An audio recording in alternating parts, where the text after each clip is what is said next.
Alrighty, let me check audio levels. Audio levels are good.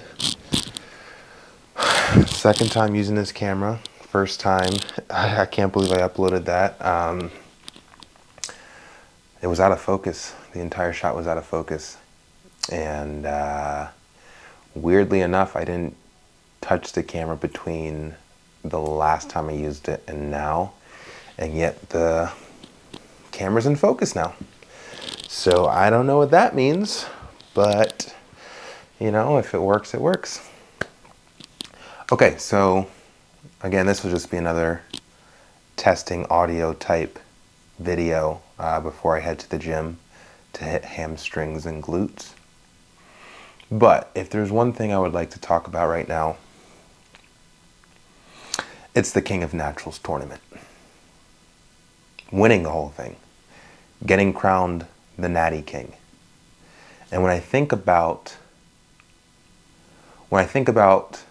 where I'm at currently and the next couple of years that lead up to this fantastic historic moment in the sport of bodybuilding and the fitness industry, what do I have to do in order to actually win this whole thing? Well, first I want to break down who I'd actually be competing with. In my mind, it is a total of 30 natural bodybuilders. 15 I have handpicked based off of my selection being great physiques, great stories, great personas, star quality. We're looking for 15 star natural bodybuilders.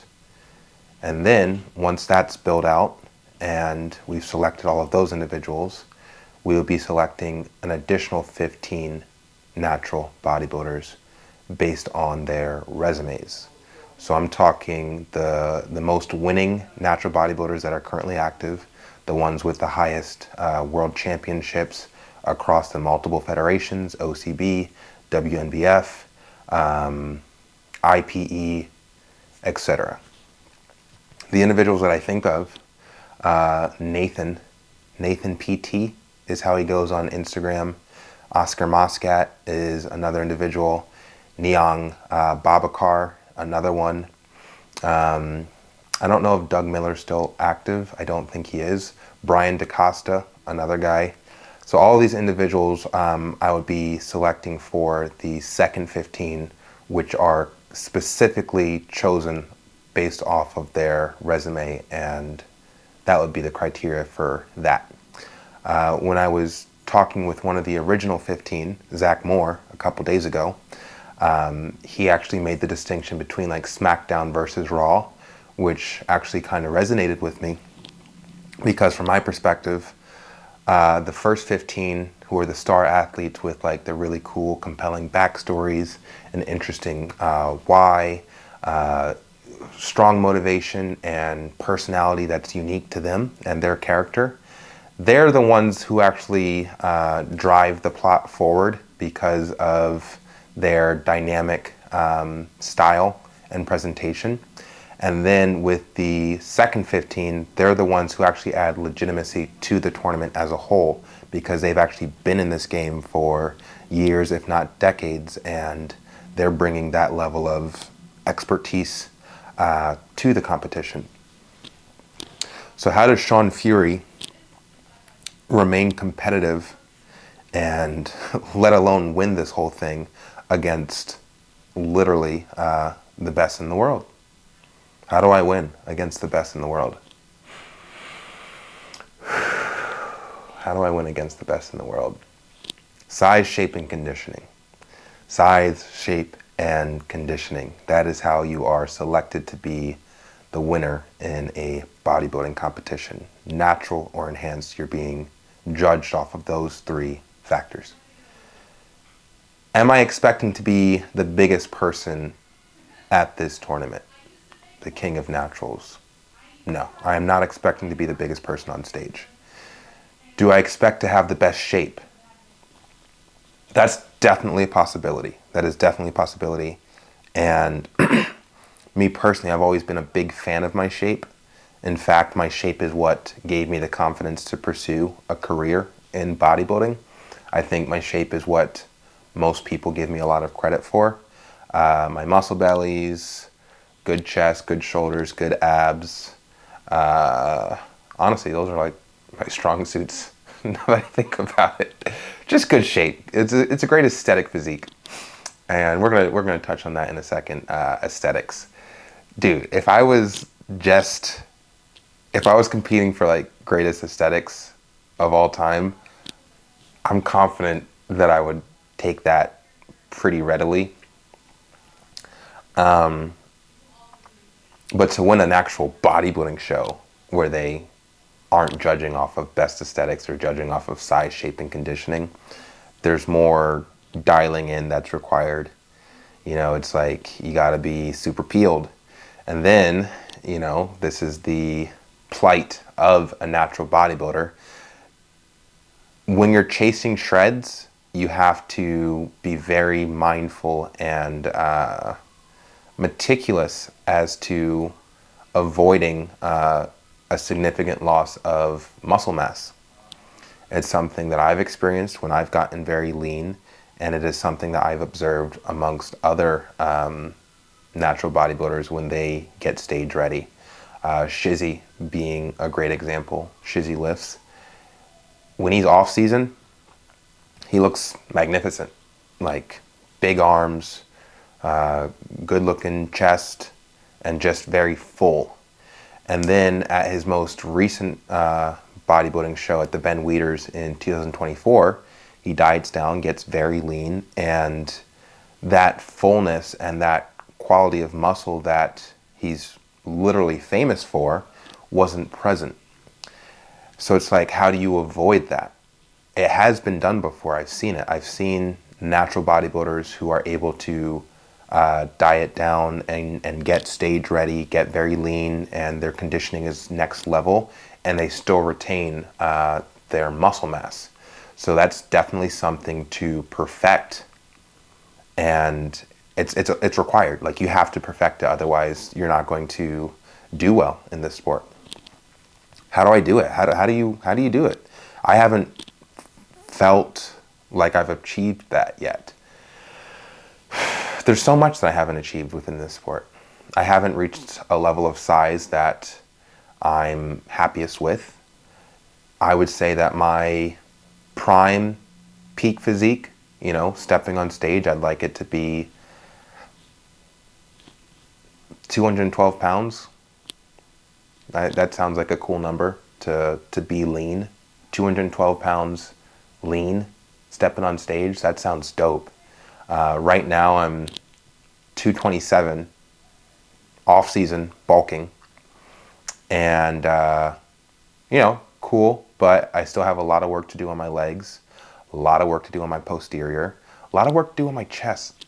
Everything, everything, everything. And it's fascinating to think, you know, dieted down a couple times, saw my physique at, you know, 7% body fat, and the thought popped in my head, I have the potential to be the greatest natural bodybuilder of all time. And then I embark on this journey only to realize, yeah, you saw a glimpse. You saw a glimpse of your potential, but that potential has not yet been realized. You still have a long way to go. Years. A decade? Potentially. A decade of training, a decade of intention. Sounds great. Sounds like a great time. That's something I also keep in mind is the research that I've done, the champions of this sport, the ones that are winning the Yorton Cups and the WNBF Worlds and all that wonderful federations that are significantly marginalized next to the IFBB and the Mr. Olympia. But the winners of the top natural bodybuilding competitions are in their 40s or around their 40s. Oscar Moscat, who's one of my rivals, I'll call him a rival, But he's up there in the rankings as like one of the best doing it right now. He's age 38. So I think that gives you like an idea as to what we're working with. Then there's another guy who I actually met in person, failing to remember his name. It's not Babacar, it's, oh man, I can't remember. But again, he's like in his late 30s, if not early 40s. So this is just, it's a trend that I've noticed. So when we think about it, if the King of Naturals tournament is intended to have its first event 2028, which is 3 years from now, what are the chances of me winning the first tournament at age, I'm 33 now, at age 36? What are the chances of me walking home with the title of the Natty King? What are the chances?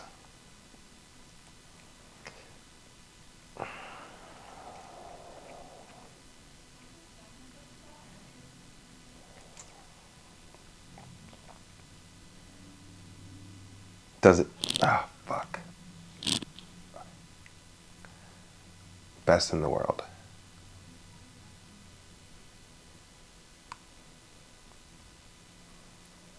What you're seeing right now is not doubt. That's definitely not what you're seeing. It's more so understanding. How much more size do I need in order to remain competitive against these veterans, these OGs, these Oscar Moscats? How much more size do I need? How much size can I put on in the next 3 years? You know?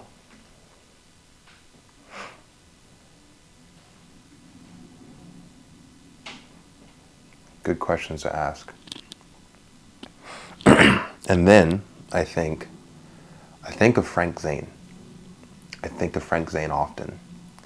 And I think of him competing against Arnold Schwarzenegger.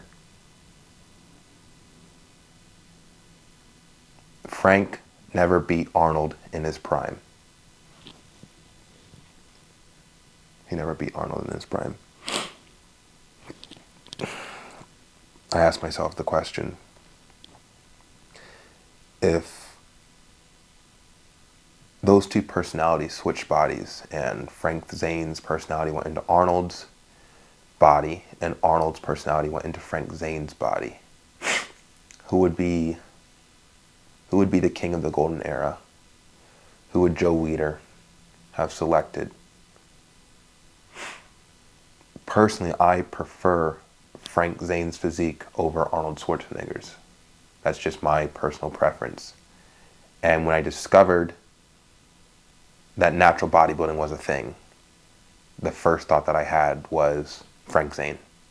Let's do something like Frank Zane. Let's create a physique comparable to that of an aesthetically exquisite athlete.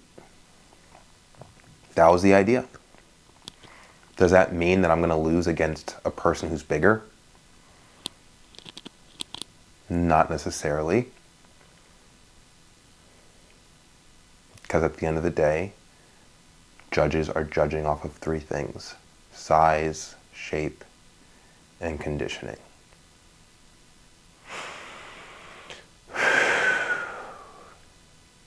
So what are my chances of being crowned the first ever Natty King?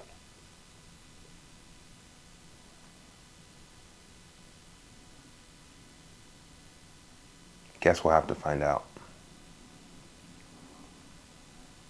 I guess we will have to find out. In the meantime, I have to train like I already am the greatest, because I am. Eat like I already am the greatest, because I am. And sleep like I already am the greatest. And I definitely am. Everything else just has to take care of itself.